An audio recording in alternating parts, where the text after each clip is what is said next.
Привет, мои дорогие девочки.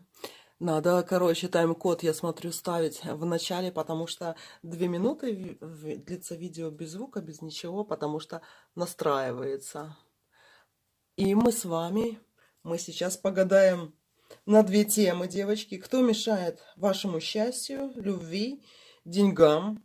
Посмотрим, девочки, вот именно так пошаримся по самим себе. И второе гадание у нас будет, что он чувствует к вам сейчас, девочки. По чувствам мужчины посмотрим быстренько, да? И быстренько или не очень быстренько погадаем на тему, что мешает счастью, любви и деньгам. Добрый вечер, Оксаночка. Привет, девочки. Привет, Инна. Привет, девочки. Будем гадать с вами. Ну, немножко подождем, пока люди соберутся, потому что не всем сразу приходит уведомление. Ну, YouTube сам опаздывает где-то вот на 5 минут с уведомлениями этими, не всегда сразу. А сейчас, девочки, смотрите, как я готовлюсь, и вам дам такие советы. Вот смотрите, это у меня полынная такая сигара. Ее можно купить, в принципе, в любом эзотерическом магазинчике. Можно, кстати, заказать на Алиэкспресс, на Джуме, по-моему, даже можно загадать. Это трава, девочки, полынь, вот в такой вот специальной бумаге. Ну, она такая, типа, как на сигаретную похожа бумагу, да. Немножко зажигаем, делаем, чтобы она тлела. Это как типа аромапалочки, но это не совсем аромапалочка. Это такая палочка, девочки, для очищения от всякого негатива, от всякой фигни вашего дома. Причем полынь, она, девочки, горькая. Там есть такие дубильные вещества. Жалко вот, что чистотел мы не можем так сжечь, да, потому что там вроде бы он немного ядовитый. Но я даже чистотел, траву чистотела иногда пропиваю. Именно для того, чтобы почистить свой организм, девочки, с чистотелом. Не просто там от каких-то там шлаков, нет, а вот именно энергетически чистотел пью.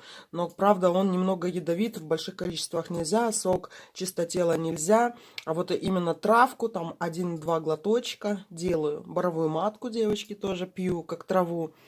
Просто, это даже не чай, а просто завариваю травку. И не то, что завариваю, вот еще вы можете делать, как я ее зажигаю. Вы, думаю, тоже этими аромапалочками пользуетесь. А вот сейчас мы будем гадать на такую тему, кто мешает вашему счастью, любви и деньгам. У нас будет, скорее всего, 4, как обычно, варианта. Но так подробненько мы все посмотрим. И вот такую сигару мы пожгем с вами. Для того, чтобы вообще, мне даже это помогает собраться. Поставлю тут свой череп, девочки, свой красивый. И она у меня будет на столе передо мной так стоять. Запах такой прикольный, да, что иногда, например, кто заходит после полыны этой сигары ко мне, ты что там, что-то курила? Я говорю, да ничего не курила. Очень похожий запах на кое-что, девочки, да. Но это только когда он рассеивается. На самом деле так пахнет полынью. И, кстати, полынь в чае, в свечах, девочки, в любом виде. У полыни есть такие вот вещества, которые, они как бы не сгорают, и они в воде тоже не растворяются, они присутствуют. Ну, в общем, ладно, мои дорогие. Привет, котики мои. Привет, мои золотые котики. Нежные девочки. Самые лучшие на планете. Будем гадать, еще раз повторюсь, на какую тему. Первое, мы будем смотреть, кто мешает вашему счастью, именно, чтобы вы были счастливыми, потому что есть такие люди, которые мешают. Кто-то может не согласиться, иногда очень часто мешают мамы, да. Не то, что даже к социуму мы думаем, этого слушать человека, это нет, а иногда вот именно обратите внимание на своих мам, девочки, да. Потому что когда, ой, мне этот твой бойфренд не нравится, или еще что-то. Я, например, свою маму все время секу в этом плане, для того, чтобы она не лезла ни в какие там мои вопросы. И от этого, девочки, я действительно счастливо живу, да. Есть подсосы, вампиры есть. Вы даже можете не замечать, да, но вот кто-то будет указывать вам, как вам жить, то это хреново, девочки. Потому что многие из вас... вы можете развиться именно когда вы живете одна хотя бы, да, или когда вам никто не мешает, либо вы кого не слушаете. Как Гузеева Лариса, да, она же тоже говорит про этот опыт. Мы переживаем, Мы должны сами через все пройти, чтобы где-то набить каких-то шишек, но чужими мозгами мы умнее не станем, правда? Ну что, мои дорогие, давайте погадаем, кто мешает вашему счастью, любви и деньгам. И второе гадание у нас будет, что он чувствует к вам сейчас. На Монаре будем смотреть, что он чувствует к вам сейчас. А на другом Таро, на Таро теней, девочки, мы посмотрим, кто мешает вашему счастью, любви и деньгам, котики мои. А чего вот тут, девочки, пишете, Гузеева одна? Она ж не одна, у нее этот муж такой вот есть, большой, да? А она не одна, девочки. И даже та же Роза Сибитова, да, она как бы попроще, намного проще, может быть, наглее, может быть, как-то непонятнее, там, не такая она уж аристократичных голубых кровей, вот чтобы это. Ну, смотрите, как она землю носом рыла для того, чтобы... А смотрите, как она диктовала своей дочке, как жить, выдала ее там девственницей замуж, и что, за кого. Ну, там уже прям было написано, что ничего не будет, да, а сейчас ее дочка второй раз замуж вышла, и уже молчат, да, потому что обосрались, вот, когда мать советует дочке, с кем ей быть, это вообще нельзя, потому что мама все равно по своему вкусу выбирает мужчину под себя. Она ж не думает, что она там уже старая, она может говорить об этом, но реально, когда дают оценку вашему мужчине, матеря, да, они обычно под себя выбирают. Вот я бы с ним встречалась. Ой, этот такой хороший, а этот такой плохой там или еще что-то. Девочки, не особо надо слушать, да. Сердцем, интуицией, а потом не понравился мужик, бросили его, нашли следующего, да. Надо под себя подбирать. Мы же в магазине тоже лучшие товары выбираем. Почему бы мы не можем выбирать мужчин, которые нам подходят, да, для этого? И не надо тянуть, если какой-то мужчина вам не подходит, а жалко бросать, да. Он у нас тогда начинает сосать эту энергетику, и все. А сколько этих женщин, девочки, я помню, один психолог такое сказала, вы знаете, кого я не беру себе на терапию, да? И она призналась, я не беру женщин после 50, тех, которые пишут, я живу, например, с алкоголиком, мы уже как бы не живем совместной жизнью, но ему некуда деться, мне некуда деться, там, или у меня много детей, а муж говно, и это мне некуда пойти, у меня нету работы, у меня 42 кредита каких-нибудь быстрых, да, и что мне делать, помогите. И психолог говорит, а чем я тебе уже могу помочь, да. И в принципе, да, нам могут помочь действительно вот только словами, какими-то советами, которые мы способны переварить. Поэтому, девочки, лучше жить всегда своим умом. Ну ладно, давайте посмотрим, кто мешает вашему счастью, любви и делам. Кто мешает вашему счастью, любви и делам? На Таро теней будем гадать. На Таро неизвестных теней. Unknown Shadows. Так. Что мешает вашему счастью, любви и деньгам?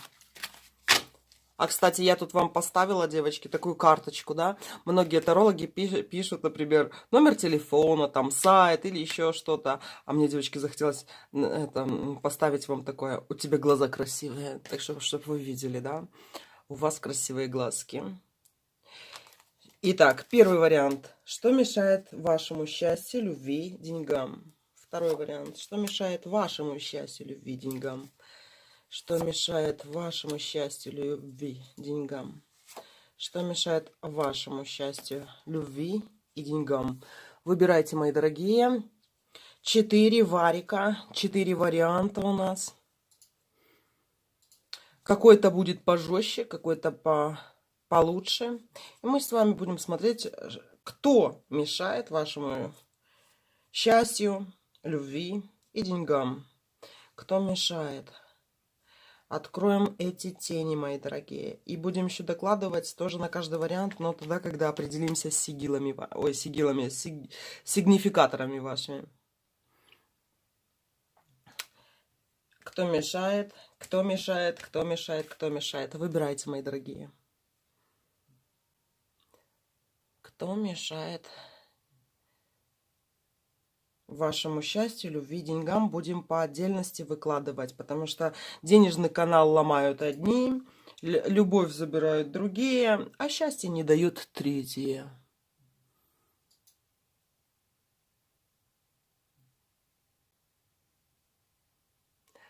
Ну что, поехали? Девочки, кто, например, придет позже, может выбирать из дальнейших вариантов. Не обязательно именно с 4 выбирать. Или отмотать назад можно. Ну что, поехали. Первый вариант. Итак, кто мешает вашему счастью, любви и деньгам? Король кубков вам выпал. А сейчас посмотрим, разберем, что это за король кубков такой выпал. Это чему он мешает? Счастью, любви или делам? Деньгам. А в любви что? Кстати, вот, девочки, для первого варианта у вас выпал мужчина. Причем, знаете, вот мужчина есть. Если он у кого-то есть, супер, да. Если у кого-то нету, значит, он, девочки, в ближайшее время к вам идет. Причем мужчина такой, да, он, как это сказать, либо он будет моложе вас, это по-любому, там хотя бы на несколько дней, на год, на 2, на 10, девочки. Молодого берите, потому что вот идет такой вот ухажер, который как вливает в вас энергетику, новую энергию от молодого, девочки, ухажера. И не отказывайтесь, если мужчина даже намного младше. Я вам скажу, девочки, я грешна, да. В чем грешна? Потому что на меня... Почему-то, не знаю почему, очень часто вы обращаете внимание, там, 20-летние парни, даже вот в магазинах и все остальное где-то рядом трутся, да, какие-то эти, но меня это так улыбает, и не то, что там прельщает как женщину, да, они меня как-то, вот, у них такая вот энергетика, которая меня, я не знаю, даже молодит, я бы так сказала, поэтому я не гнушаюсь общением с молодыми людьми, причем я как даже и педагог, да, то есть это мы на уроках английского, девочки, языка, когда я когда-то была учительницей тоже, да. И получается, мы все время, знаете, болтали, да, кто что слушает, кто что чего, потому что с детьми очень интересно разговаривать, с подростками, с молодыми людьми. И у вас вот этот молодой идет. Насчет счастья, девочки. У вас счастье реализуется через мужчину. Реально через мужчину. Вот вы чувствуете, что если вы будете с мужчиной, за которым вы будете как за каменной стеной, да, у вас стопроцентная реализация счастья идет. Вам очень важно, чтобы вы подбирали мужчину именно не по деньгам, там, не по его работе, не по его жилплощади, да, вот как, или кто-то вам подбирал, а чтобы вот вы почувствовали, что, блин, все, мне с этим мужиком хорошо, я с ними буду. У вас реализация через мужчин идет. И, кстати, насчет мужчин, да, не всегда всю жизнь можно прожить с одним и тем же мужчиной. Поэтому, как только вы понимаете, что мужчина вас тянет вниз, да, вы можете смело его бросать, потому что у вас все время сигнификаторной картой, вот насчет счастья, любви и денег у вас выпал король кубковый, да, то есть у вас и счастье, и любовь, и деньги, и все, как говорится, идет через кубкового сердечного короля. И вам очень важно, чтобы возле вас, в вашей жизни никогда не было никаких вампиров, аферюк, там еще каких-нибудь альфонсов, либо каких-то тиранов таких, которые на вас давят и душат ваше творчество. Потому что когда рядом с вами правильный вот мужчина, а как понять, правильный или неправильный? Когда он вам не мешает жить на самом деле, да, и когда привносит в вашу жизнь удовольствие, где-то вам чем-то помогает, девочки. И от этого реально ваше счастье зависит. И я что хотела сказать? Про ту же Эдиту Пьеху, про Эдит Пиаф, там, про еще каких-то женщин известных, да? Почему вот у них много так мужей, да? Ту же Пугачеву взять. Вы смотрите, какая Пугачева, да, мудрая женщина. Нашла себе молодого, да, взяла его себе. А вот Киркоров, чем ей типа не пара был? А он ей не был пара, потому что он ее давил, он не давал ей проявляться творчески, да. Она взяла того, который будет, как говорится, ну, не во служении, конечно, прям, но все же замок-то для нее построил. Детей-то с ней родил, как говорится, хоть и через суррогатную мать, но все же, да, и вот она реализовалась, вот нашла свое счастье, правильно она делала, что она этих мужиков непотребщину эту бросала, девочки, поэтому браков может быть у вас много, да. Моя прабабушка замужем была, девочки, угадайте, сколько раз? 5. 5 раз замужем. А почему? Потому что и она была очень набожная, да, она была реально очень набожная. Но фишка в том, что у нее была такая вот натура, да, что она должна была чувствовать все время себя счастливой. Как только с мужиком она переставала чувствовать... И она, знаете, дожила там... Я не помню точно, что не хочу соврать, да, но практически к 100 годочкам она дожила. И причем в твердом уме, в трезвой памяти была, все. И такая активная все время. А моя другая девочки, бабушка, вон, ей сейчас 86 лет. Она ездит сама, садится на самолет и летит в Америку, девочки. Вот сейчас коронавирус, ну, как бы все границы закрыты были, но она то ездит, то возвращается, то едет. Дачу она тут смотрит, потом едет в Нью-Йорке, живет, понимаете? 86 лет, одна, причем с пересадками. В Америку лететь надо с пересадками, она едет там до Варшавы, в Варшаве пересаживается, самолеты меняет, 86 лет. И тоже муж не один был. Поэтому за одного держаться не надо, потому что потом, если вас не устраивает мужик... Вот я для первого варианта это как раз очень сильно и четко говорю, девочки. У вас, если рядом правильный мужик, у вас будет и счастье, и любовь, и деньги. Если мужик неправильный возле вас, будет у вас показывать, что вы не будете чувствовать себя счастливой, вы не будете чувствовать любовь, даже вам не будет хватать там секса, или вам не будет там чего-то хватать, цветов, внимания, да. И денег, девочки. Когда правильный мужчина приходит в вашу жизнь, у вас деньги идут вверх. Понимаете? Как только неправильный, у вас денег становится меньше. Вот такие вот дела. Дальше, мои дорогие. Насчет, что тут еще скажем? Давайте посмотрим, девочки. Поконкретнее про каждое посмотрим. Про счастье, любовь и деньги. У вас очень мужчина важен. Так, что мешает вашему счастью? Вашему счастью, девочки, на самом деле ничего не мешает, да. В первом раскладе выпали Shadows, тени, да. А тут выпали у вас, девочки, 7-й старший аркан, колесо фортуны. Вашему счастью нифига не мешает. И даже если вы сейчас несчастливы, вы будете все равно счастливы. И не то, что просто счастливы в бытовом таком плане, да. Вы реально дзена этого достигнете. Он у вас или уже есть, или будет, девочки. Кто мешает вашей любви? А кто это делает? Вот смотрите, опять та же карта выпала, девочки. Знаете, в чем прикол? Вот этот молодой мужчина, про которого я говорю, который либо есть, либо будет, который младше вас, да, он на самом деле, вот знаете, как влюбляются в свою учительницу, когда молодые мужчинки, да, в каких-нибудь там ученики какого-нибудь 9, 10, 11 класса, они влюбляются, они хотят эту молодую учительницу, которая старше его, которая его всего научит и все остальное, да. И фишка в том, что у вас выпадает опять этот паж. Паш, этот железный паш. Но он выпадает с тем, что он действует в вашу сторону, с двойкой мечей, девочки. Он будет на вас метить территорию. Вот реально. Как-то по-простому, может быть.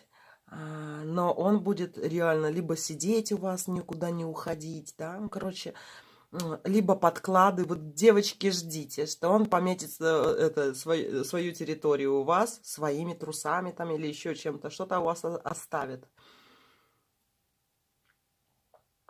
Он как, знаете, он как хочет, блин, как, я не знаю, как учительницу, как многоопытную женщину, понимаете, у него аж вообще как бы все время стоит при виде вас. Вы не обращаете внимания на какого-то очень молодого мужчину, парня, девочки.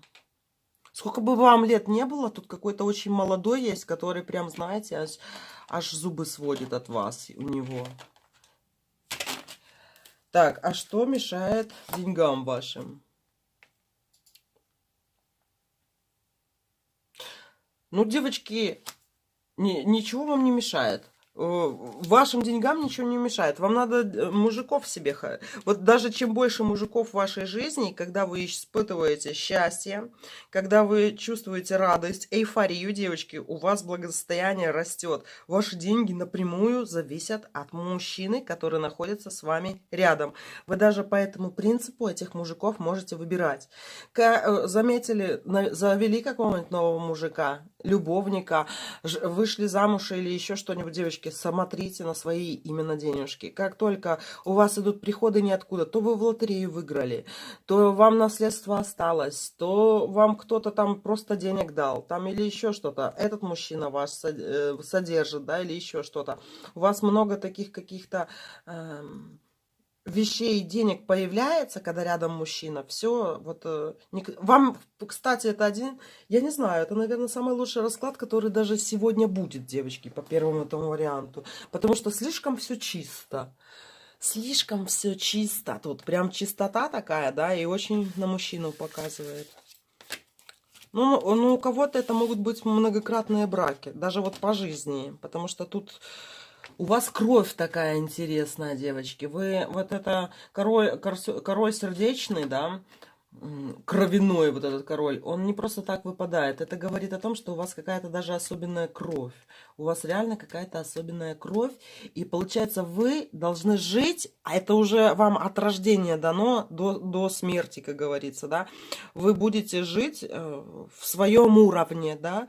А этот уровень достаточно-таки высокий. Но дело в том, что можно наломать дров с какими-нибудь такими мужчинками, которые вам не особо подходят, да, и будете карабкаться, непонятно куда, непонятно во что. Вляпаться можно, да, но вас все равно, вот как в реке, в воде, девочки, в кубковой стихии, будет все равно выводить туда, куда надо. Это не карта бедной, глупой, как невоспитанная. Нет, это карта такой очень какой-то хорошей генетики, да. Сила рода какая-то, сильные у вас были. Может, даже вот и были, кстати, какие-нибудь у вас колдуны.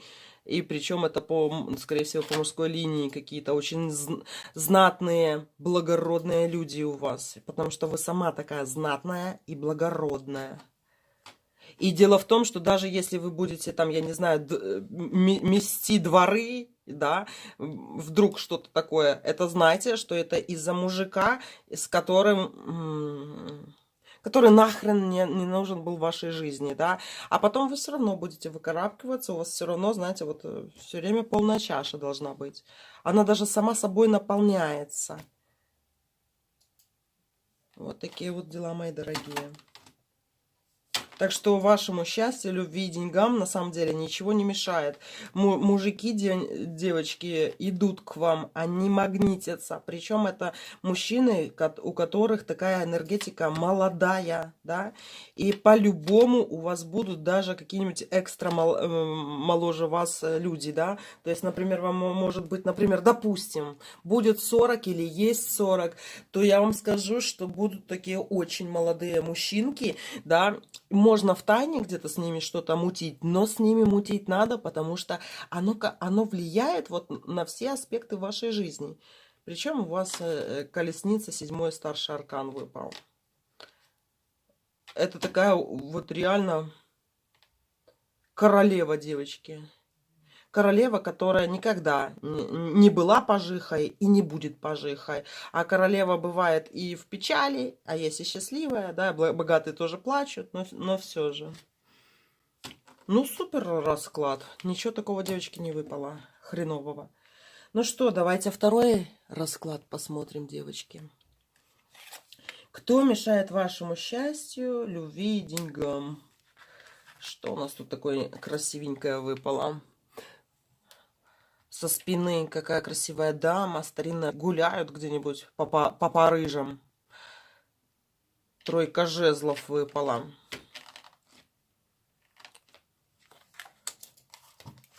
Кто мешает вашему счастью? О любви, о деньгам. А тут уже интересности пошли. Так. Кто мешает вашему счастью? Во-первых, выпало колесо фортуны. Колесо фортуны, девочки. Вашему счастью ваше колесо не переломать. Вас как прутик не переломать, понимаете? И, кстати, когда десятка такая вот выпадает, да, колесо фортуны, на такие вот вопросы, кто же мешает, кто хочет зла и все остальное, да, я вам скажу, вот как раз-таки с вас, как с гуся, вода, мои дорогие. И если вы думаете, что на вас не пытались что-то наводить, пытались и делали, и подножки подставляли, и там и ритуалами тоже занимались, да, и мужчины могли тоже проявляться не очень хорошо в вашу сторону, когда вы, например, их кидали или еще что-нибудь происходило. Но с вас как с гуся вода. А вы просто знаете, в чем фигня? Ваша жизнь-то на самом деле не меняется ни от каких, например, ям, колдобин, черных полос, которые в вашей жизни происходят. Они не меняются. А фишка в том, что вы эмоционально в голове можете просто себе даже вот придумывать, да, ой, блин, как плохо я живу, или еще что-нибудь, или еще что-нибудь. Но фигня в том, что на вас как печать какая-то есть. Вас нельзя переделать. У вас очень хорошо работает ваша защита. Вот реально, да?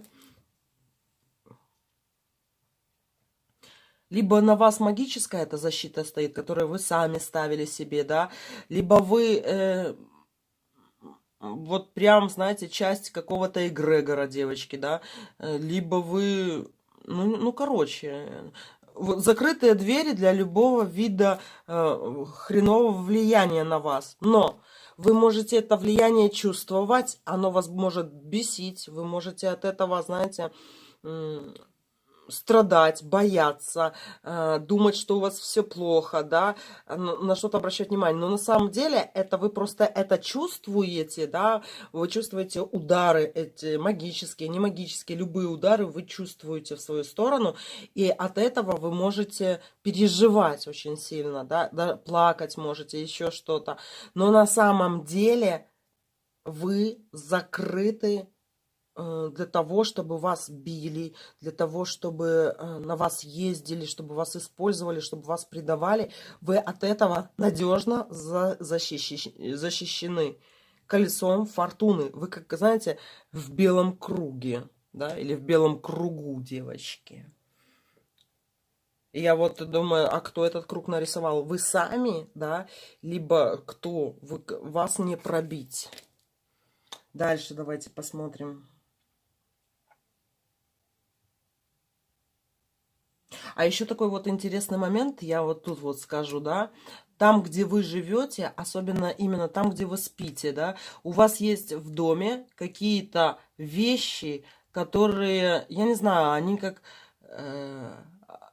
старинные, да, или не старинные, но очень сильные по энергетике. И вот это вот тройка жезлов, да, это вещи сильные по энергетике. Какой-то, может вы как бы собрали даже это такой фэн-шуй треугольник, в котором вы существуете, и вас нельзя пробить. И вот этот круг сразу лег сюда. То есть вы как под защитой какой-то. Скорее всего, у вас такие вот вещи дома есть. Может, даже изображения какие-то. Кстати, вот даже я скажу одну вещь, девочки, для вас, да. У вас даже ваше изображение, и вот если взять, да, распечатать, оно как-то тоже как приносит удачу. Вот знаете, кстати, есть женщины такие, которых, например, фотки, когда распечатываюсь, но это я вам это я уже вам с секретиков таких говорю, да. Если распечатать на принтере или, например, на заставку телефона или еще что-то, поставить определенных женщин, особенно с цыганской кровью, да, то это даже есть защита. Но не всех, конечно, но вот цыганскую кровь, когда ставишь, когда распечатываешь. И у моей даже бабушки, мы это все знаем, да, и у моей бабушки даже на стене, над диваном, в зале висела вот такая вот штучка, распечатанная фотография цыганки, да. Ну, это как можно подумать, ну, не иконы, нельзя так богохульствовать, да, но обратите внимание, что изображения людей тоже влияют на это все. А, кстати, у меня такой был момент однажды, короче, тоже у женщины диагностировала, почему у нее там что-то в личной жизни, ну, короче, давно это было, да, а знаете что, у нее портрет висел, в ее комнате ее был портрет молодой, а на самом деле там, когда она была молодая, у нее как раз-таки тогда в это время был надлом. И кое-что еще такое. Ну, неплохие события происходили в жизни. Она взяла, повесила эту фотографию. Конечно, сама себя глазит, вот грубо говоря, даже через фото. Так, давайте посмотрим дальше. Что мешает вашей любви, девочки? Верховная жрица выпала. Так-то легко вам помешать в любви. Вы сами кому хотите в любви помешаете, девочки. Вы можете, кстати, и быть и разлучницами, и не то, что там любовница или еще кем-то, девочки. Знаете, у вас такое есть... Мне чужого не надо, но свое я возьму, чьим бы оно не было. Вот это про вас, девочки. Чужого вам не надо, потому что у вас верховная жрица выпала. Но свое вы заберете, кому бы это ни принадлежало. И в любви, вы знаете, вы можете даже отбивать мужчин, получается. То есть, например, если вы полюбите, да, то там не то, что там, ой, он должен быть с другой женщиной, нельзя там вклиниваться там в семью или в пару и все остальное. Нет, а у вас есть допуск до этого, да, то есть вы можете это делать, потому что выпала вам здесь верховная жрица. Вы можете, потому что вот у вас этот кодекс есть, девочки, ведьмовской, моральный, да, но вам виднее. Вам виднее, даже если он в паре с кем-то находится, да, но вы чувствуете к нему любовь, привязанность, и мужчина к вам идет, да, то это я бы не сказала, что вы там соперница, да, разлучница, но вы делаете это не только для себя, да, но и для счастья и этого мужчины, и той женщины, которая не должна быть с тем мужчиной. Вот. И давайте посмотрим в деньгах, что королева жезлов выпала, и деньги к вам идут. А еще я вам скажу, откуда деньги идут. У вас деньги все время с каких-то тайных источников идут. Это не деньги, это не обычная зарплата. Это зарплата в конверте. Это не какая-то неучтенка. Это то, что не видно другим людям. И то, что не должно... Вот, знаете, как вам идут деньги... Ну, я не знаю, как это по-другому назвать. Неучтенка какая-то. Вы должны знать, откуда деньги доставать, девочки. Не то, что там на работу пошла, пору было, да, и зарплату сказали одну, и ты ее типа получаешь. А у тебя больше всего, вот надо больше всего двигаться в сторону вот каких-то таких неучтенок. Это могут быть и подработки, потому что даже на подработке ты можешь зарабатывать даже больше, чем на основной работе. Потом я бы посоветовала тут даже заниматься бизнесом, если вы еще не занимаетесь бизнесом, да, любым, девочки. К чему душа лежит.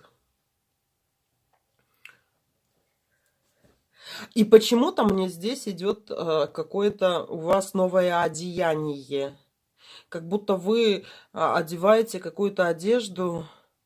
Но это не униформа, да, но это какая-то вот такая вот форма, как на праздники какую-то одевают. Я не знаю почему. И вот, например, если взять, например, ту же полицию, да, вот они, например, у них униформа одна, там синие рубашки, а на праздник у них белые рубашки, да, а у вас получается тоже какая-то праздничная, но униформа идет, как будто вы одеваете какую-то праздничную униформу.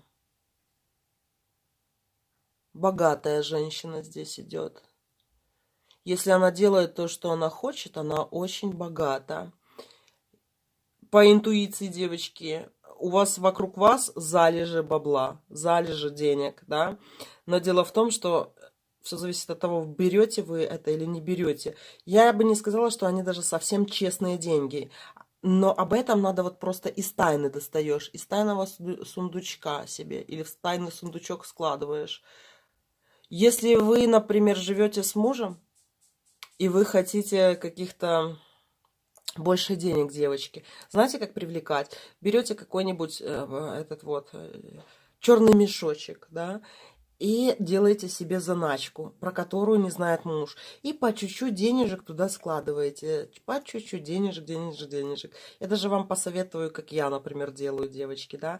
Это может быть смешно, не смешно, да, но я, например, беру эти деньги, прошу, например, у своего, ну, типа, дай мне денег. А зачем тебе? Ну, сколько, ну, дай, и все. И мне как-то, мне не дают. И я вот эти вот деньги, девочки, ныкаю по всяким своим этим загажникам. У меня загажники есть. А еще, благо, кошелечков мне девочки подарили черных очень много. И что вы думаете, у меня пустуют кошельки, девочки? Я везде по чуть-чуть, просто вот мелочевку какую-то, не мелочевку, прячу, да, и, нет, никому не показываю. И это тоже развивает этот денежный канал. Вам, в принципе, ничего не мешает. Все нормально, девочки. И эта верховная жрица, она тоже не просто так выпадает. Это только мудрые такие, знаете, мудрые, неопытные, другим словом, да, у вас мозги работают вообще, в любых начинаниях вы можете всем заниматься. Главное, абы вам, как говорится, никто не мешал. Да и вам, в принципе, вам не помешаешь. Даже если кто-то вот сломает, а у вас зубы просто. Сломают зубы все. Ну и что тут у нас? Счастье. Вы будете счастливы. Может, вы уже, девочки, сейчас счастливая. Верховная жрица в любви полная, причем выпала, которая может и других... Вы знаете, как это администратор ЗАГСа или девочки, вот там священники, да, занимаются венчаниями. А вот если вы бы была, как говорится, ну, не знаю, матушка, либо какая-нибудь священнослужитель, даже вы можете этим заниматься, понимаете? Потому что вам дано делать пары, свою пару и все остальное. И в деньгах, девочки, королева жезлов, это вы выпали. Вы в деньгах тоже очень крупно реализуетесь, если вы откуда-то тянете неучтенку деньги. То есть ваша обычная зарплата, например, если, допустим, работаете бухгалтером, да, и получаете зарплату бухгалтерскую, это не совсем то. Вы можете зарабатывать в 40, да, раз больше, в 40 раз от каких-то манипуляций, купи-продай, к примеру, своего бизнеса, да, своего хобби какого-то. У вас все спорится. Вы хороший руководитель, кстати, здесь. Вот такие дела, мои дорогие. Так что у вас все супер. Я бы больше здесь по второму варианту, конечно, бы работала над денежным каналом, девочки. Вот, блин, просто работала и работала. Работала и работала над денежным каналом. Кто не знает, как работать, у меня, девочки, по-моему, даже плейлист такой есть про деньги. Короче, много я где про деньги, как говорю, как это доставать все. Оттуда, девочки, доставать, и чтобы оно к вам приходило и вам в ручку шло, а непонятно куда, в соседа ударяла молния или еще что-то. Ну что, давайте посмотрим третий вариант. Кто мешает вашему счастью, любви и деньгам? Так, а у нас тут выпало, девочки, 0 выпал. Если вы, девочки, беременные тут гадаете, то не надо гадать. Просто не надо гадать, кто беременный, да. Это не говорит о том, что у вас что-то плохо или, да, или еще что-то. Нет, это просто показывает беременность. Так, давайте посмотрим дальше. Кто не беременный, продолжаем. Кто мешает вашему счастью, любви, деньгам? Так, кто мешает счастью? И обратите внимание вот на третий вариант, да, я еще взяла так колоду, по-другому тоже. Кто мешает вашей любви? Кто мешает вашим деньгам, приходу? Итак, что тут у нас выпало? Кто мешает вашему счастью? Ну ладно, это королева монет. Я поняла, девочки, почему тут беременность мне выпадает на этого... дурака, да? А тут-то выпала умершая какая-то. Хорошо, сейчас мы побольше разберем. Кто мешает вашей любви? Рыцарь мечей выпал. Так, а кто мешает деньгам? Рыцарь монет. Короче, девочки, тут, конечно, общего расклада не получится по третьему варианту. Это не общий расклад, девочки. У вас очень много что связано с умершими. Тут и новое рождение, и умершие. И, знаете, либо вот такое ощущение, что вы сейчас разродитесь. Вот реально. В прямом и переносном смысле. Кто вам мешает вашему счастью? А я вам скажу, кто мешает вашему счастью. Это умершая с вашего рода кто-то. Это по женской линии. Это могла быть, если у кого мама, бабушка, это прабабушка какая-то, да. Но тут такой есть момент, кто мешает вашему счастью.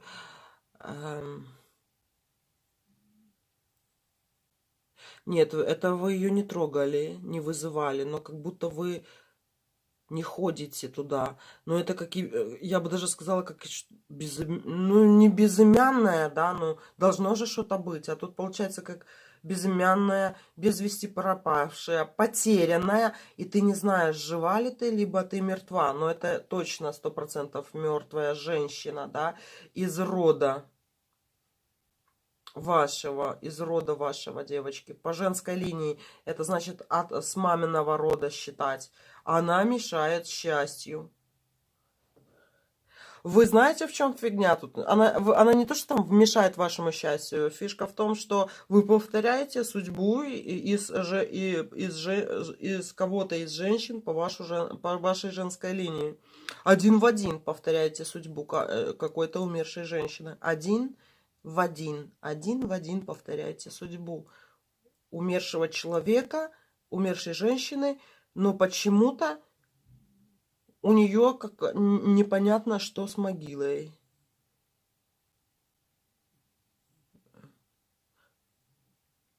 Мне почему-то так хочется сказать, как потерянная, да, неизвестная, безымянная, что-то в этом роде с могилой что-то не то. Либо она даже расположена не так, как надо. Либо это, смотрите, например, всех в землю, да, хоронят людей после смерти, а она может прах что-то. Либо у нее что-то, девочки, не то.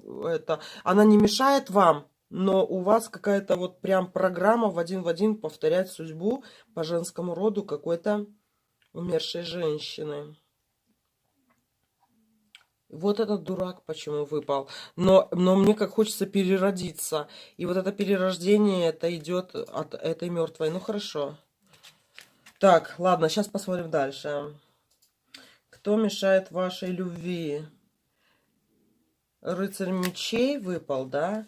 А кто мешает вашим деньгам? Выпал рыцарь, опять этот монетный, да? Но это...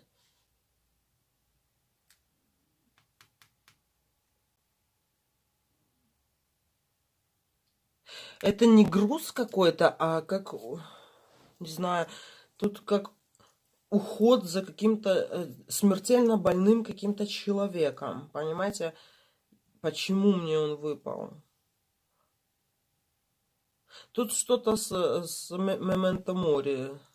Что-то с девочки с некротикой капитально идет у вас. Завязка по некротике тут капитально идет.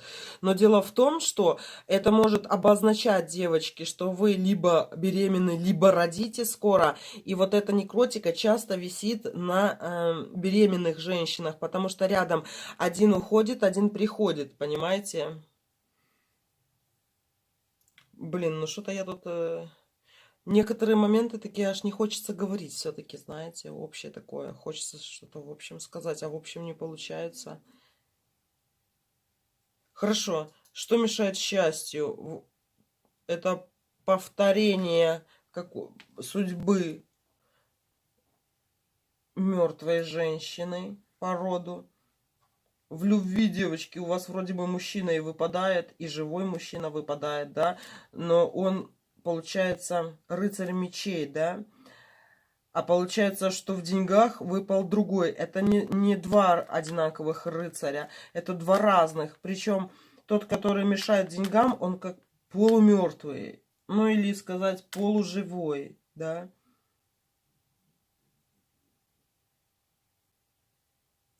Либо вы зацепили тут какую-то лярву. Мне тут что-то реально мешает. Ну ладно, давайте сейчас посмотрим, что это. Кто мешает вашему счастью? Кто мешает вашей любви? Кто мешает вашим деньгам?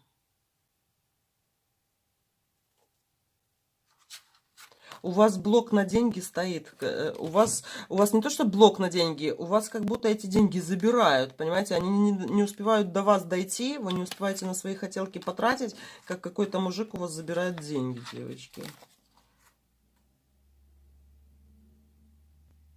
В любви, в принципе, я бы не сказала, что что-то мешает. Ну, как бы, как мужчина есть. Ну, даже если у вас нету девочки, то в любви, в принципе, более-менее все нормально, понятно, да? То есть с мужчиной существование есть. Но кто мешает вашему счастью, и тут вот Ice of Wands, это как крест, девочки, понимаете? Что за хрень?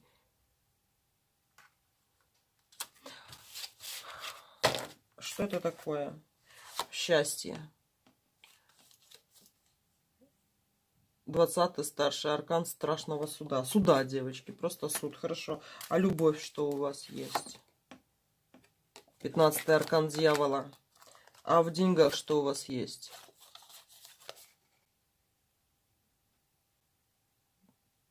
Туз монетка одна. Ну,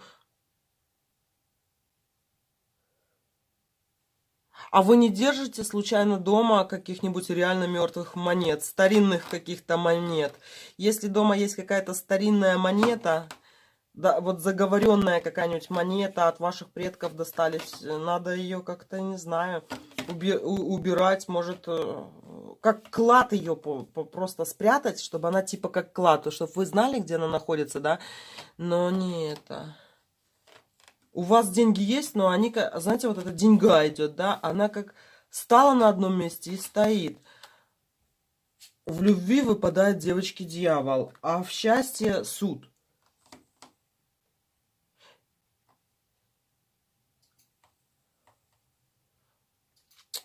Да уж. Я не скажу, что это плохой расклад, но тут какая-то у вас предыстория есть. А предыстория связана с мертвыми. Мужчина есть, но я бы не сказала, что он прям, знаете, так, любовная любовь, да. Нормально. Ну, мужчину даже можем оставить. Есть у вас отношения, девочки? Нету. У вас, в принципе, мужчины были, есть и будут, как говорится. Тут ничего страшного нету. Но насчет, почему вы эту судьбу повторяете какую-то, и почему у вас какая-то мертвая монета в руках? И вам как будто бы, вам не идут те деньги, которые должны вам идти больше, потому что их, как с другой стороны, держит какой-то почему-то полумертвый какой-то мужчина. Мне такое ощущение, что либо вампир рядом с вами, который подсасывает с вас энергию, да, денежный канал.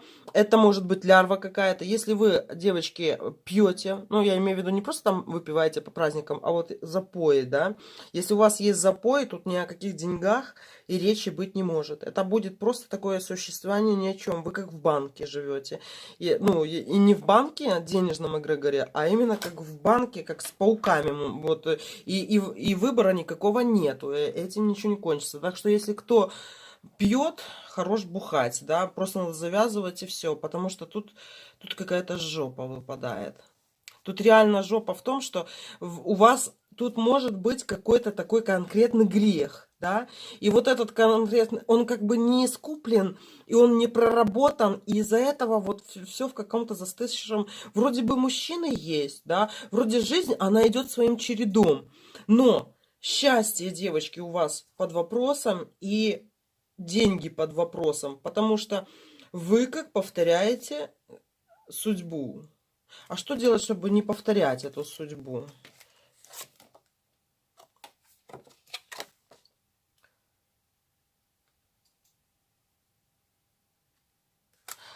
А как это получилось? Подождите, девочки, я сейчас вам разгадаю здесь. Две пятерки, как это получилось?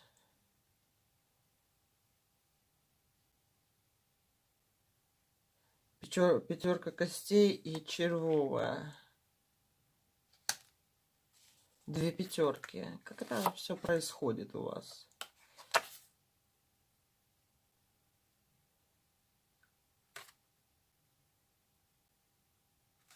Что надо сделать для того, чтобы счастье было?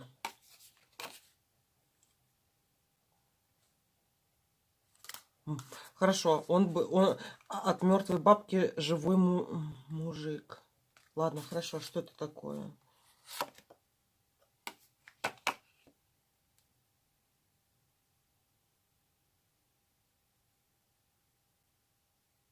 И тут родить мне выпадало, а здесь выпадает...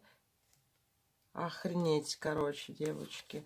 Я не знаю, как это говорить. Короче, я, наверное, не буду это говорить. Ну, в общем, девочки, если вы делали аборт, вот реально надо за него пойти и это, вот избавляться от этой кармы любыми способами такими. Если вы пьете, избавляться от этого. Если на вас где-то какая-то лярва, и вы чувствуете, что вы говорите не своими словами, это тоже от этого надо избавляться. Я бы на вашем месте присоединилась к какому-либо эгрегору, да.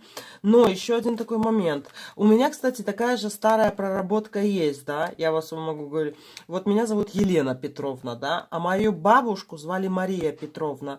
И моя вот бабушка Мария Петровна, да, у нас все совпадало. И фамилия, как говорится, и вот ее Мария, я Елена, а она...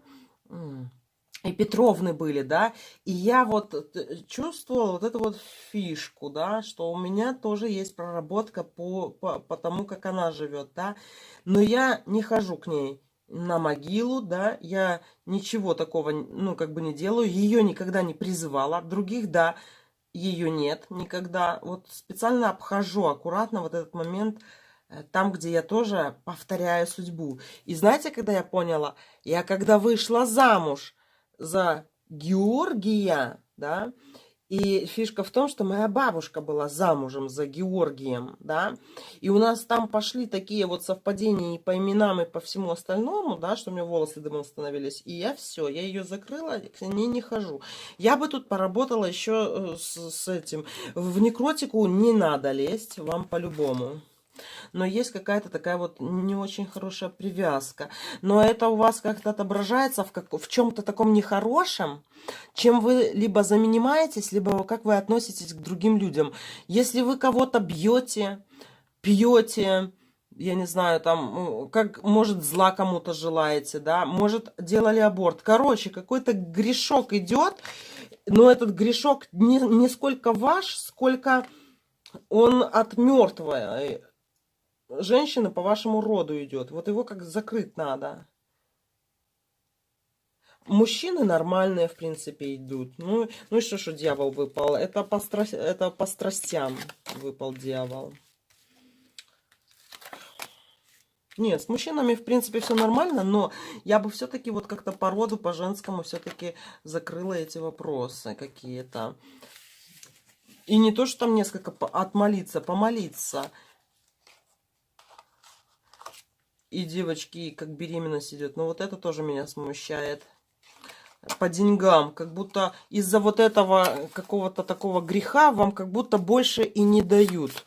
Вы как в каком-то, знаете, замкнутом круге, с которого надо выйти. Но выйти с него можно, только открыв старый замок. Понимаете? Старый замок, который не вы закрывали. Так, давайте еще посмотрим, что мешает вашему счастью, любви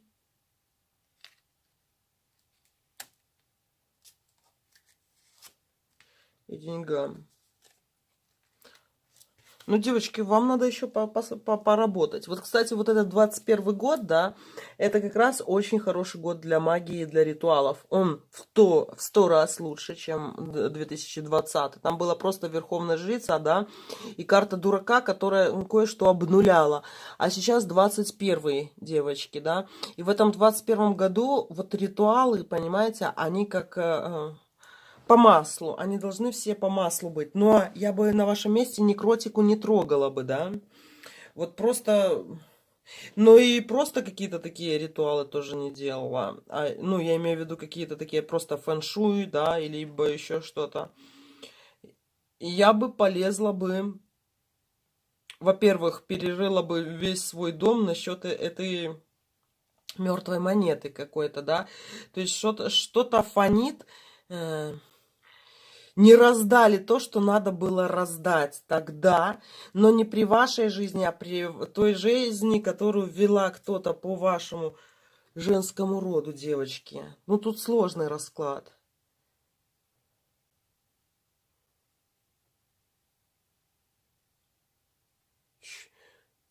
Хрен его знает. Ну, ладно, девочки, давайте посмотрим дальше. В общем, вам надо почиститься как минимум. Я не хочу тут говорить, там, чиститься, не чиститься, да, но я имею в виду, что тут какой-то грешок за вами стоит, и не только ваш, он не сколько ваш, сколько это повторение женской судьбы по вашему роду. А вот если вы от этого уйдете, вы выйдете от этого, да. Если вы еще живете в доме, там, где жили ваши бабушки, прабабушки, еще что-то, все, мы оттуда уходим. От чего-то старого надо избавиться. Что-то старое тут очень фонит так. Ладно, давайте посмотрим четвертый вариант. Кто мешает вашему счастью, любви и деньгам?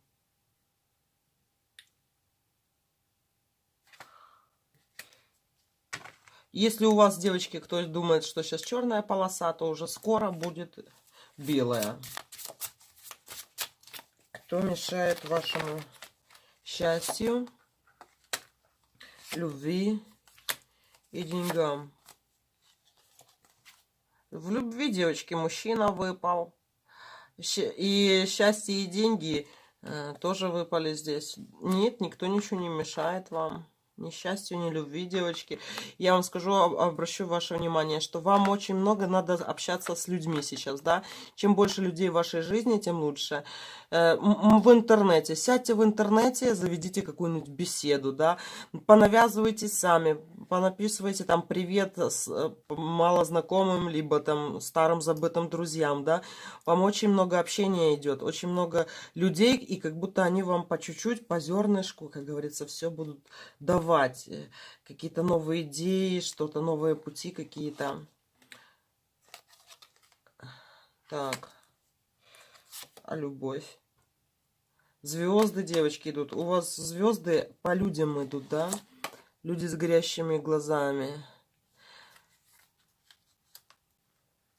Дети. Чем больше вы общаетесь с людьми, с народом, даже чем больше неизвестных даже вам людей, не надо замыкаться, надо открываться, похихикивать. Знаете, как в толпе, например, стоишь в очереди, и, например, кто-то с тобой начинает заговаривать, да, и о погоде, о том, о сём, пятом, десятом, да. Или как в самолетах раньше, это вот, начинали друг с другом знакомиться, кто где живет, тролливали, и так вот связи организуются. И у вас тут получается, что все лучшее вам приносят люди на блюдечке с голубой каемочкой, девочки. Все идет от любви народа к вам, от любви людей к вам. И чем больше вы общаетесь с людьми, тем лучше. Вы можете выступать. Если вы не выступаете на сцене, выступайте в Ютубе. Если вы не выступаете в Ютубе и на сцене, выступайте на школьных, там, я не знаю, на утренниках, да. Вам реально надо заниматься, чтобы на вас, чем больше на вас людей смотрят, чем больше о вас знают, да, это очень хорошая жизнь у вас. Как... у Христа за пазухой, девочки. 17-й старший аркан звезда. Вы очень сильно реализуетесь, если вы будете общаться с неизвестными, малознакомыми людьми, перед ними выступать, разговаривать, да. Вам надо вот прям горлом зарабатывать деньги на себе на хлеб, зарабатывать счастье, и все. У вас все это, девочки, через людей идет. Люди приносят вам добро. Чем больше вас люди любят, даже неизвестные люди, тем вам лучше. Вы способны формировать эгрегор, собственный эгрегор. Это если журналистика вам дана, это супер, да, это корреспондентами быть, журналистами, Кэрри Брэдшоу, девочки, это ваше, да, советы давать на форумах, это чем больше людей незнакомых на вас смотрят, тем больше они с вами общаются, тем больше вы растете, и все у вас получается. И звезда, девочки, вы звезда. А давайте еще посмотрим, что у вас тут интересного. У вас очень интересный, сложный и изящный ум. Вы можете, ну, раньше, как говорили, да, писателями быть, писательницей быть. Но вы через публику реализуетесь. Вам нужно выступать. Чем больше вас знают, тем лучше. Вам надо работать не в кабинете, где одна вы сидите, да, а чтобы возле вас люди какие-то сидели, все. Общаться, девочки, на сайте знакомств. Залезли на сайт знакомств и чешите языком направо и налево с мужиками и с женщинами, почему бы и нет. Кстати, очень много девушки на сайтах знакомств, когда просто пишешь. Никто ж не думает, что ты там просто лесбиянка какая-то. Нет, все настроены на общение, все хотят пообщаться, можно с кем-то поделиться. И вот эти вот люди, получается, вам приносят. Много чего такого приносят. Давайте еще посмотрим. Кто мешает вашему счастью? Да никто, девочки, не мешает вашему счастью. Но оно многосоставное, да, то есть ваше счастье не зависит от одного человека, или от определенной суммы, или от того, что у вас будет свой замок. Нет, у вас уже не первый раз эта пятерочка выпадает, да, она зависит от много, оно многосоставное. Вы очень такой многогранный человек. И раз много граней на вас, значит и мир вокруг вас должен быть многогранный. Что мешает вашей любви? Ничего не мешает. Рыцарь идет, девочки. И, как говорится, не один. А что мешает вашим деньгам? И вот смотрите, я вот говорила про выступление. Вы должны выступать. Смотрите. Колесница, девочки, выпала. И даже, вот смотрите, как красиво на карте, да, даже написано «выступающий». Вот прям как в цирке. Вышли и выступили, девочки. И не надо бояться. А, кстати, у меня даже сегодня был разговор такой, да. Это одна женщина, короче, решила она чем-то таким вот заниматься. Ее перестали слушать, она любит так советы раздавать направо и налево. И, короче, она такая: ой, я не знаю, чем мне заняться, может быть, что-то такое мне придумать. Я говорю, и, короче, вот час целый, да, у меня просто пукан порвало. То есть ты хочешь выступать, да, так иди и выступай. Взяла в зубы микрофон, пошла и выступила, да. Песню возьми, запиши. Кстати, девочки, песню записать, знаете, сколько стоит? Вот на самой такой обычной звукозаписывающей студии, не у этого, не у Макса Фадеева, а просто на студии, ну, если перевести в УЕ, $100, девочки. Вы пришли, вас заперли в комнату звукозаписи, вы спели песню эту, да, фантастиш какой-нибудь, да, вам обработали голос, у вас песня, взяли, выложили эту песню, девочки, как тот же Моргенштерн или еще кто-то. Вам надо, у вас горло, вот это та чакра, которая у вас просто, она золотая, понимаете? Вам надо выступать, девочки, на сцену, девочки, 4-й вариант. Давайте еще посмотрим. Кто мешает вашему счастью? Да никто не мешает. Сама придете свое счастье. Что мешает в любви? Выпала семерка мечей, но у вас и рыцарь мечевой выпал, да. Вы любите таких мужчин, таких вот капризных каких-то, да, самоуверенных, не сопляков каких-то, не сюсей-пусей. То есть это мужчины, они все время с какими-то заворотами в голове. И у вас вот эти вот вам нравятся эти интересные, даже, может быть, недоступные мужчины, которые крутые. Но главное, девочки, просто не петухов выбирать, да, а таких вот более достойных, которые есть за что он там выжучивается перед вами, да, то есть у него действительно что-то есть, потому что мужики, они же такие, там, это три пера и все в разные стороны. А что мешает вашим деньгам? Да ничего, девочки, вам не мешает. Нормальная, красивая, счастливая жизнь. Но чем больше вы выступаете, тем больше вы общаетесь с людьми, тем лучше для вас. Вам прям это дано. Вам надо. Если вы одна, вы засыхаете. Если вам не с кем общаться, если у вас одна-две подруги, один мужичок и все, девочки, нет. Чем шире ваш круг, тем больше вы реализуетесь. Вы просто моща. Моща в горловой чакре, девочки. Это либо пение, либо это выступление, либо разговоры какие-то, да. Прям за вами даже люди пойдут, да. Ну, короче, чем больше людей знают о вас, тем лучше. Даже если сидите вот на сайтах знакомств, да, есть такая платная услуга, забраться на самый верх, чтобы вам написало больше людей, да. Вот забираемся, девочки, там сидим, не слазя. Чем больше людей вам пишет, вы прямо аж, знаете, день счастливее становится у вас. Пойте, девочки, на публику. Заведите YouTube-канал, кто еще не завел. Правда, это сложно на самом деле, да, у YouTube очень много таких. TikTok, девочки, почему бы не завести TikTok? В Инсте записывайте видосы. Потому что если вы просто фотки выкладываете, это не то. Вам надо записывать видосы. Вот поверьте, будете знаменитыми. То же самое контакта. Видосики с собой. Там, где вы говорите. Вот там, где вы говорите на видео, на фотографию вы не говорите, да. Это вы прям супер реализуетесь. Даже на сайты знакомств можно сделать, видосики записать. И, кстати, вот это будет вести вас к успеху еще больше. А так у вас, в принципе, все нормально и все хорошо.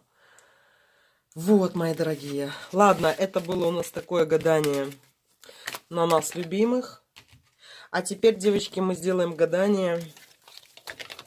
Что он чувствует к вам сейчас? Давайте посмотрим. Таня пишет, стесняюсь публики. Не надо, Танюша, стесняться. Мы все стесняемся. Но когда мы в себе это борем, даже бороть себе не надо. Надо просто выйти и говорить, девочки. Так, что он чувствует к вам сейчас? Давайте посмотрим на Монаре. Что он чувствует к вам сейчас? Итак, поехали. 4 варианта, девочки, будет. Вы можете загадать даже нескольких мужчин, почему бы и нет. Просто загадайте, про кого-то интересно послушать, про кого-то неинтересно. Но чем больше вы мужчин можете загадать, тем лучше. Потому что мы знаем, что у вас, значит, активная жизнь, у вас есть ухажеры и кавалеры. Либо, девочки, если вы гадаете на одного, то я вам скажу, что даже на бывших не загадывайте на одного. Это может быть похоже на зависимость, на созависимость, девочки. Так что загадывайте нескольких. Лучше сразу 4. Загадайте даже тех, которых вы не хотите смотреть, слушать про которых, а загадайте. А загадайте какого-нибудь неизвестного себе еще мужчину. Почему бы и нет? У кого нету Коли, девочки, можно загадать Колю.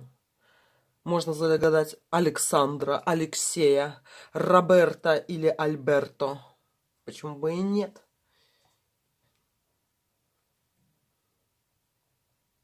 Кто хочет познакомиться с итальянцем, тот и познакомится с итальянцем, потому что она хочет. Ну что, девочки, 1, 2, 3, 4. Что он чувствует к вам сейчас? Давайте посмотрим. Что он чувствует к вам сейчас?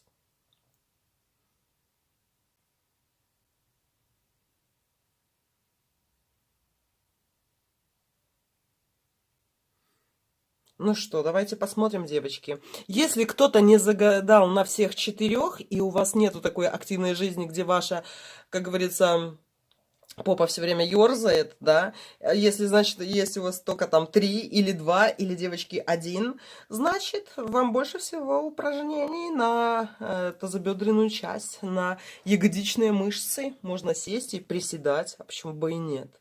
Приседать, девочки, качать попу к лету. Вот сколько мы с вами гадаем, сколько можно подкачаться.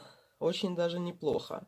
И, кстати, я приседаю, девочки, 10-20 раз, потом еще от нефиг делать, как говорится, приседаю перед шкафом, возле шкафа, или когда смотрю в окно, потому что меня мучит совесть.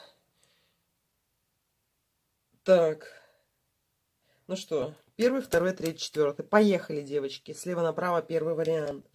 Что он чувствует к вам сейчас? Ха-ха-ха-ха. Во-первых, он за вами наблюдает, он ждет каких-то новых фотографий. Я бы на вашем месте уже, девочки, поставила бы в своих мессенджерах новую фотографию, да, обновилась в телеграмах, в вайберах, в ватсапах. На сайте, девочки, можно накрасить губочки каким-нибудь красненьким цветом, да, а не то, что мы сейчас в масках ходим, нифига не красим, да.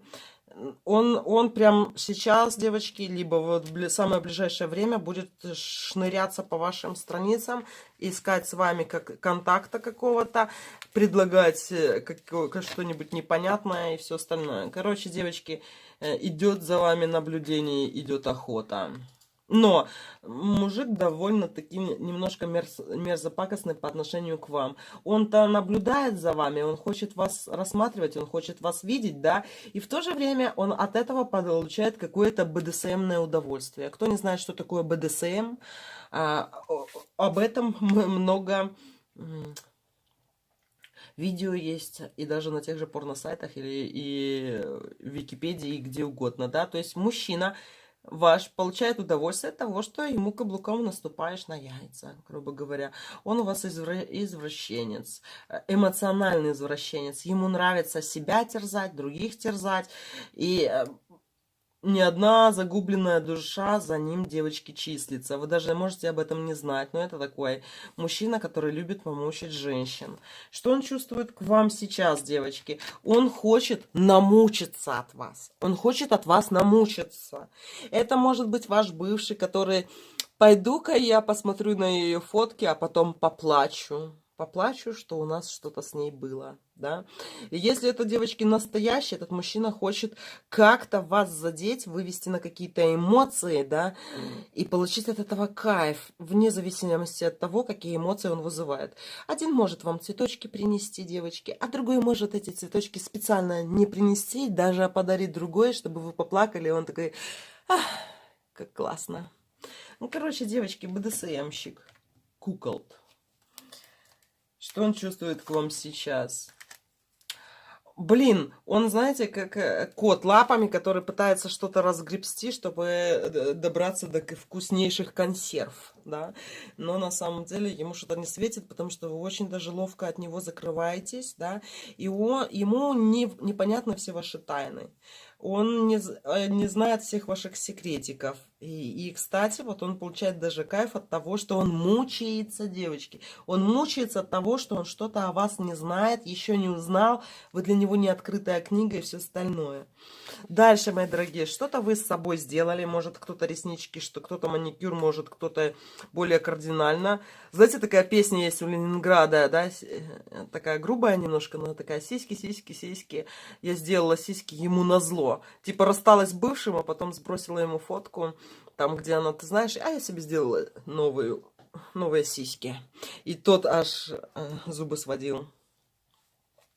Так что, девочки, вот знаете, он очень ревностно относится к тому, когда вы себя улучшаете, и это для него вдруг и неожиданно. То есть, например, вы пошли покрасили волосы в другой цвет, даже сами, вот вы были, например, блондинка, стали ярко-красная, к примеру, да, то вот этого мужчины просто аж сведет все зубы, челюсти все сведет от ревности того, а почему вы это сделали, а зачем вы это сделали, а, значит, у вас кто-то есть, вы одели новые трусы на работу, красные, зачем ты идешь на работу в красных трусах, значит, ты кому-то это показываешь, ну, короче, девочки, он у вас извращуга, эмоциональный, Но я смотрю, что если вдруг вы с ним не общаетесь, то вот ждите неизвестного скрытого гостя у себя на странице, если вы можете его отследить, девочки, потому что сидит и дышит, понимаете, там в монитор на вас, на вашей фотке.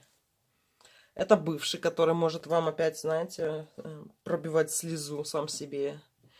Это, девочки, если это ваш настоящий, то я вам скажу, что это ревность. И наблюдение за вами. Может, подъезжает где-нибудь к вашей работке и смотрит, с кем вы там выходите с работы. А вы-то и ни сном, ни духом. Вот. Такой вот первый вариант. А давайте еще. Что он чувствует к вам сейчас? Да, он, девочки, вас маринует. Вот то, что он вас маринует, можете так и знать. Вот когда вы хотите сами себя спросить, а что же он думает о мне сейчас? Я тебя мариную. Он, девочки, вас маринует, и причем, знаете, это профессионально. Кукол натуральный такой. Ну, короче, такое ощущение, что это, как, знаете, как крестовый какой-то, вот типичный какой-то такой крестовый, который помучить хочет. Но и кайф получает от того, что он даже сам мучается. А с другой стороны, вот тот любитель Санта-Барбары. Так что ждите, девочки, гонца. И вот даже я вам скажу так, если вы у него в игноре, да, этот мужчина вот прямо сейчас, завтра, он будет за вами наблюдать, а может как раз-таки написать на следующей неделе. И на следующей неделе спросить, а что же вы делали в эту субботу и в это воскресенье? Понимаете? Все будет завязано на этих днях, суббота-воскресенье, девочки. Все завязано. А если вы там еще реснички, ноготочки свои или еще что-нибудь такое, или фотку измените, у него прям, понимаете, красная лампочка, прямо рога, понимаете, вот такие какие-то сам на себе увидит. Вот такой вот первый вариант. Давайте посмотрим второй. Что он чувствует к вам сейчас, девочки? Скучает, тоскует, любит, интересуется, нежностью какой-то от него пахнет, девочки. Одеколон, нежность сегодня у нас в эфире. Мужчина, который хочет вам понравиться, мужчина, который испытывает к вам нежность. Это такой сюсюлечка. Пупсик, девочки. Нежность идет. Воздушные поцелуи, как минимум. Полной нежности. Так, а давайте посмотрим, что он чувствует к вам сейчас. А, девочки, а вы в курсе, что у вас свечки горят, что вы можете этого мужчину очень сильно ранить и обижать? Вот этот мужчина очень сильно боится именно от вас, что вы его не ранили, не обижали. То есть ваше, кажется, какое-то оброненное слово, либо какой-то игнор в его сторону. Если вы как-то его обидите, то все, понимаете, загубите нам мужичка. Убьете в нем все что-то нежное, которое может в нем остаться, девочки. И от вас горят такие свечи, мама дорогая. Для вас это, девочки, на самом деле легкая жертва. Это не тот мужчина, который доминирует над вами. Это вы та еще доминаторша. И вы просто вот этого, понимаете, мужчину можете стереть в порошок в любом смысле этого слова. А он, кстати, знаете, как голову все равно подставляет. Ну, типа, ну ладно. Типа, делаешь, что хочешь. Но, девочки, я вам скажу так. Либо вы его бросите, либо вы его 150 раз уже бросали, либо вы говорили ему какие-то не очень приятные слова, оскорбляли его, это вот... мужское достоинство, либо еще что-то, да. Ну, то есть вы себя не надо, ну, с одной стороны, может, и грубовато себя ведете, либо где-то посмеялись, девочки, там, где нельзя было смеяться. Не сказали, что он сегодня пупсик был. А давайте еще посмотрим, что он чувствует к вам сейчас. Он думает, он, девочки, кстати, не уверен, что вы его любите. Если вы в отношениях, то тут сигнал, девочки, что мужчина начинает сомневаться, что он ей вообще совсем не нужен. Ей пофиг на меня, она не хочет со мной там, может быть. Короче, девочки, мужчина либо в сомнениях, то, что вы даете ему любовь, что вы его действительно любите. А сам он очень ждет этой любви, но от него вот прям нежнятина. Это ягненок, девочки, который вот прям смотрит на волка и спрашивает: ты меня любишь, волк? Волк обычно отвечает: люблю тебя, мой ягненочек. Неуверенный мужчина в себе, не уверен то, что он вам нужен, да? Что он чувствует к вам сейчас? Боится, девочки, вас. Вы для него такая, знаете, слишком крутая. Вы для него крутая. Возможно, он может пугаться какой-то вашей излишней грубости. Тут ему надо... Знаете, чтобы быть с этим мужчиной, да, чтобы он более реализовался с вами, надо показывать ему женственность, да. Это каблуки, юбку одеть. И, короче, девочки, ходить так на подкошенных ногах. Ой, я не могу открыть дверь. Или я не могу там что-то, то-то, то-то сделать. Короче, девочки, вот знаете, прогнуться. Прогнуться под него, чтобы он мог вам подсказать. О, кстати, про вас песня есть, девочки. Как она называется? Вот это прям песня такая. А песня, основанная на словах какого-то поэта. Почему-то такая сильная, да? Будь, пожалуйста, послабее. Вот, девочки, это про вас. Это вот прям про расклад. Будь, пожалуйста, послабее, чтобы я мог что-то тебе показать. Кстати, если в гугле ведете, там есть даже песня. По-моему, даже Егор Крид поет или кто. Потом еще другой певец какой-то поет. И вообще это стихи, на самом деле. Будь, пожалуйста, послабее, будь, пожалуйста. Чтоб я мог тебе показать, трали-вали, свою любовь, чтоб я мог за тобой поухаживать и все остальное. Ой. Мужчина не может с вами, девочки, до конца реализоваться, потому что вы очень такая и сильная, и крутая, и в горящую избу, и все остальное. И он даже не успевает за вами, не успевает реализоваться с вами. Он боится, девочки.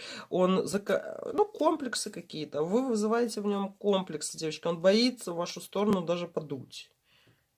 А предложить там что-то такое: давай ты чая.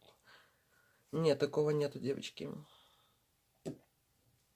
Но нежный. Ему так хочется к вам нежность свою проявить. Он так хочет, девочки, нежность проявить. Вот именно, знаете, не сколько там взять вас сзади там или еще что-то. Нет, он хочет вот нежно.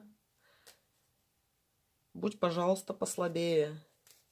Вот что он, девочки, вам говорит. Прям дословно. Может, сейчас слушает эту песню и плачет. Будь, пожалуйста, послабее. Вот что он, девочки, чувствует к вам сейчас. Хотел бы проявить свою нежность, да ромашки как-то вы его не оценили.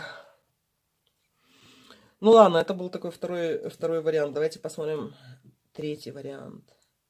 Что он чувствует к вам сейчас? Третий вариант. Давайте посмотрим, что он чувствует к вам сейчас.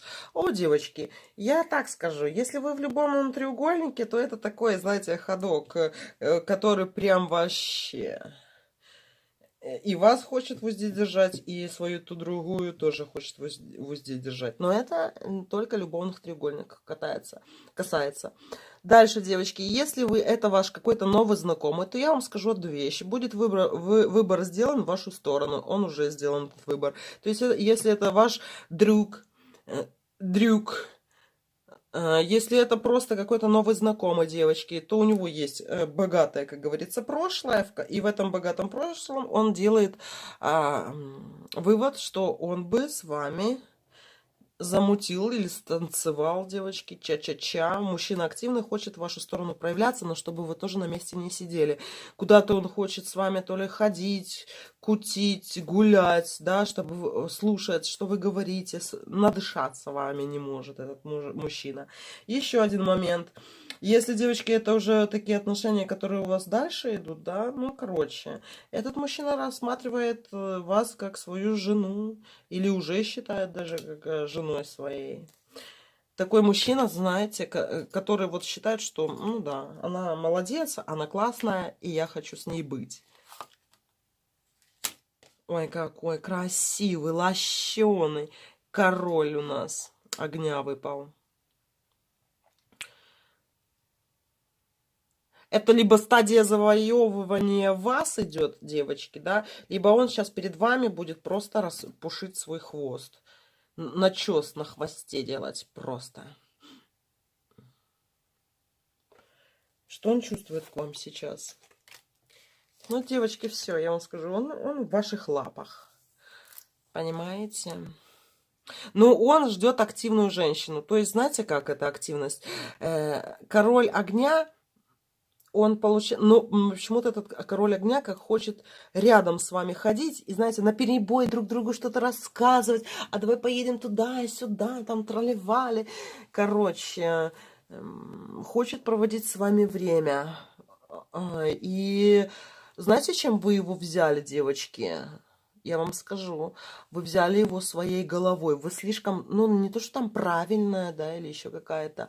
Вы, ну, такая думающая, именно думающая, так как он. Вы думаете, да, и он аж приходит в восторг от того, когда вы с ним разговариваете там про будущее, либо что-то обсуждаете, либо вы вместе физики-ядерщики, да, или Кюри. Это такие эти химики. Либо, ну, короче, либо вы коллеги по работе, то все, девочки, вы его просто взяли на вилы, я вам скажу. Так, а давайте посмотрим, что он чувствует к вам сейчас. Ну, то, что он по-любому о вас думает, это...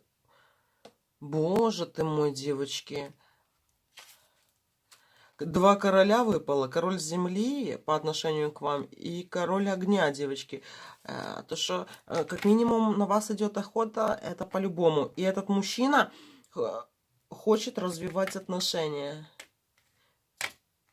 Этот мужчина хочет с вами быть.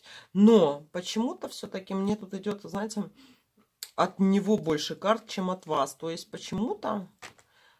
Почему-то вы как-то тут не светитесь, а вот именно он так ярко идет. Хорошо. Что он чувствует к вам сейчас?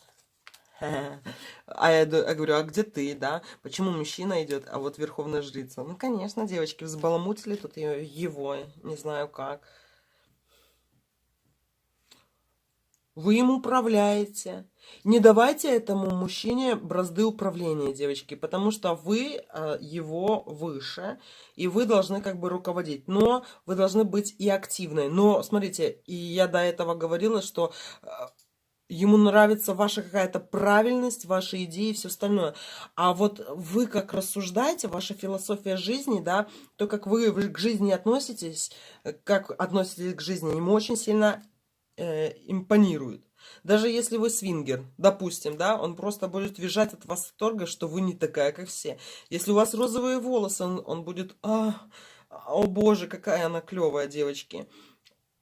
Что-то у вас вот прям такое есть, вот вы живете свою жизнь так, как ему нравится, да, и он приходит просто в щенячий восторг от того, что вы такая, понимаете? Но фишка в том, что он ждет активности, вы должны проявляться, девочки, как активная женщина. То есть, если вы вообще в его сторону ничего не будете делать, да, эта энергия не будет к нему от вас идти, и он не будет чувствовать вас, он может не скучать по вас. Чем больше вы там активничаете в его сторону, тем лучше. Но есть такой вот момент, да, давайте сейчас посмотрим на тех мужиков, которые, в принципе, вам ну, не то, что не принадлежат, которые, например, если вы выбрали здесь этого, ну, такого мужчину, который вам очень нравится, а который на вас не обращает внимания, да, я вам скажу одну вещь. У меня таких случаев было 150, как говорится, или 100-500 штук. И у девочек тоже, да. Когда, ой, что делать? Я ему написала, он меня заблокировал. И когда мы раскладываем на картах, и вот примерно такое выпадает, я говорю, подожди, вот он тебя сейчас заблокировал не для того, чтобы, потому что он не хочет с тобой общаться, он хочет, чтобы ты проявила себя дальше. И такие мужчины, они заблокировали на день, а потом какого-то хрена он заходит и разблокирует вас, и смотрит, будете ли вы писать ему еще или не будете. Или он ждет, чтобы вы написали ему в каком-нибудь другом мессенджере. Ему надо, понимаете, он вот этого короля хотел бы показывать, понимаете? И он может пушить хвост. А еще может так статься, что он сначала... Тут главное не продешевить, девочки. С ним надо тоже торговаться. А ты мне что? А я тебе что? Ну, знаешь, я с тобой готова встретиться, и я тебе покажу. Жирафа, к примеру, да, то есть вы ему что-то обещаете, вы делаете эту активность, да, но вы тут же должны говорить, а ты мне за это сделаешь массаж ступней или там еще что-нибудь, да. Ну, короче, девочки, вот это, а ты мне это, а я тебе то. И когда вы так будете, вы просто его засосете вот этой своей активностью. А если вы просто будете активничать, ну что, пошли сегодня гулять, да, то вот тут этот король может выжучиваться перед вами, да, то есть вам могут быть непонятны его ходы. Вам надо говорить, я тебе то, а ты мне это. Вы как верховная жрица должны с ним разговаривать. Что делает верховная жрица? Она обращается, например, к своему идолу, к тотемам, к богам, ко всему чему угодно, и говорит, я принесу тебе жертву, а ты мне сделаешь это и это, да. И тогда вот с духами так общаются, с бесовьем так общаемся мы. Ну, короче, вы меня поняли, девочки. Его надо так подвоспитывать под себя, этого жеребца. Вудила, девочки. Вот такой вот вариант. Так что он, девочки, что он чувствует? Он много что чувствует. Его просто можно брать голыми руками. Помытыми руками.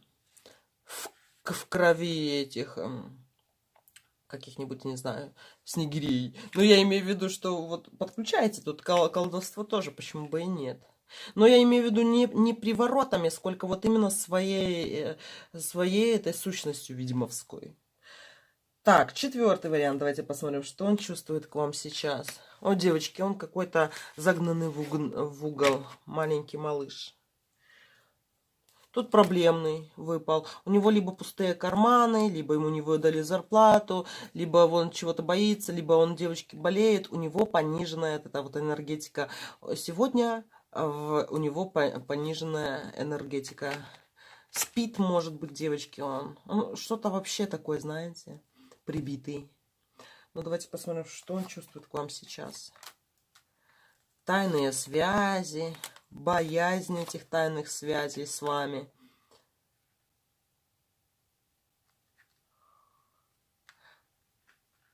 Он, девочки, знаете, что думает, да? Что он боится не оправдать ваших надежд, он боится, что он меньше вас по статусу, он боится, что вы его где-то выкинете, он боится расставания со стороны женщины, потому что он боится, чтобы вы не сказали ему «пошел ты нахер». Вот этот мужчина боится отказов, и это он по жизни такой, он боится отказов, то есть это не тот, который ну что, девчонка, пошли». Он будет подходить только к тем, где он будет уверен, что ему дадут, как говорится, что пойдет. А к каждой, которая ему нравится, он подходить не будет. Боязливый. И он, девочки, вас боится как раз. Он боится даже проявляться уверенно в вашу сторону, да. То есть, но и в то же время, если к нему проявляться, да, то он тоже будет бояться. Что он думает, девочки? У него сейчас пониженная, вот реально, энергии ноль. Ноль у него энергии, девочки. Что-то с ним не то. Но я бы не сказала, что он чувствует к вам. Он, девочки, сейчас вообще ничего не чувствует. Он какой-то такой выпал, аморфный. Ни рыба, ни мясо. Не знаю, что сказать. Амеба. Лежачий, девочки. Так, а давайте еще посмотрим. Так, что он чувствует к вам? Что он к вам чувствует? У него периодически, девочки, у него есть такая фигня. Вы у него в закладках где-то, да. Что-то с вами такое связанное есть, что он периодически, получается, либо вот как-то проявляется к вам, либо заходит. Вы как в закладках у него, да.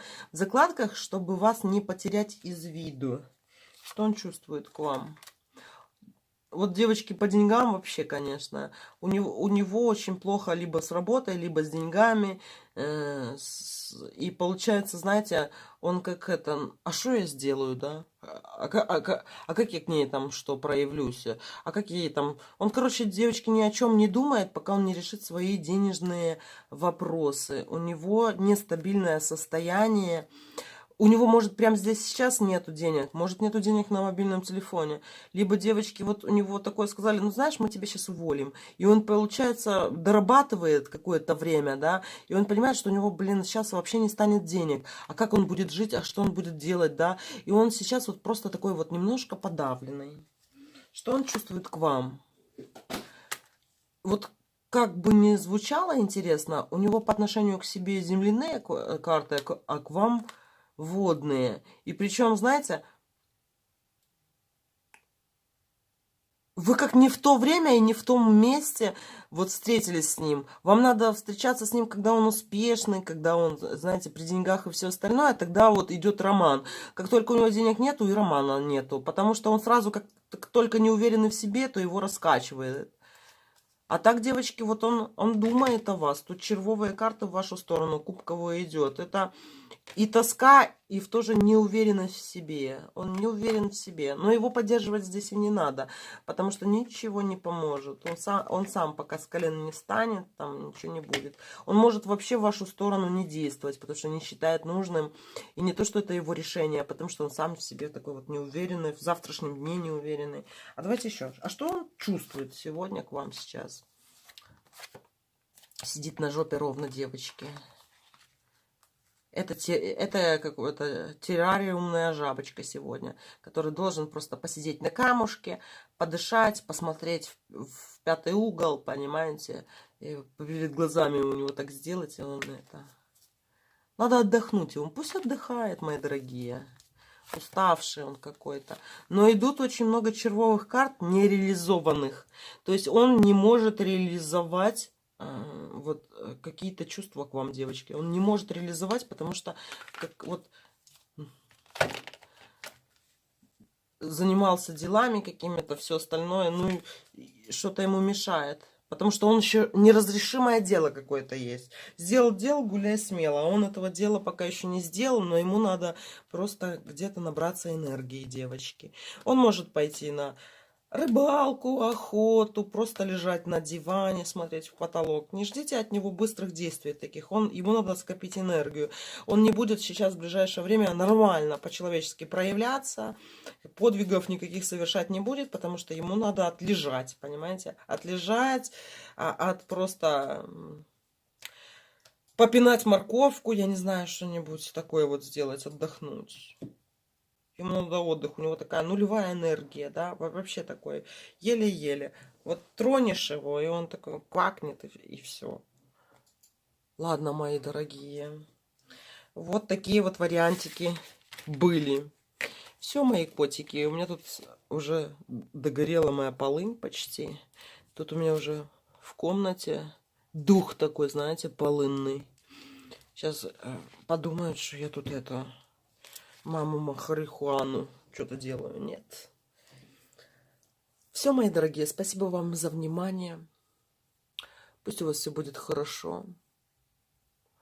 А вон Мика пишет, он всю жизнь такой, девочки. Если всю жизнь такой, вот этот диванного, то, знаете, значит, у него мало энергетики такой. Мне, кстати, я вам скажу, мужчины, я сама по себе такая более активная. Я хочу, чтобы мужчины возле меня тоже были активными.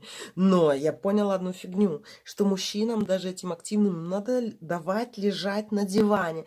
Они просто должны лежать и смотреть в потолок, и потом давать им какие-то эти вот задания на подвиги. Тогда он будет делать. Но ему надо отлежаться. И я просто знаю, как они в тайне спят днем, девочки, либо вечером вот в тайне спят, чтобы никто не знал, что они спят, потому что это им надо отсыпаться после работы, после тяжелого дня, смотреть в потолок, лежать на диване, им просто это надо, да, ну, как-то так. Ладно, мои дорогие, и вам спасибо, что со мной сегодня посидели. Всего вам хорошего, доброго вам вечерочка, девочки. Посмотрите какой-нибудь интересный фильм, мои дорогие. Я люблю старинные, исторические. Все, котики. Пока-пока.